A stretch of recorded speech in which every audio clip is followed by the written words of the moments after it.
আজকে মাছের মাথা দিয়ে একটু মুড়ি ঘন্ট করব। মাছের মাথাটা ভেজে নেব।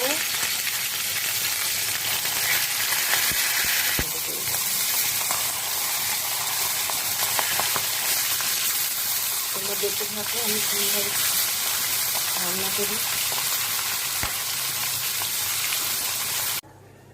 মাথাগুলো ভেঙে নিয়েছিলাম, না ভেঙে দিলে কড়াইতে ভাঙা যাবে না।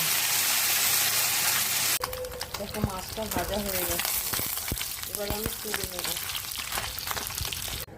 ফোড়নে দেবো, মুড়ি ঘন্টার ফোড়ন দেবো তেজপাতা, শুকনো লঙ্কা আছে, জিরে আছে, এলাচ আছে, দারচিনি আছে, লবঙ্গ আছে। একটু ভালো করে ভেজে নেব।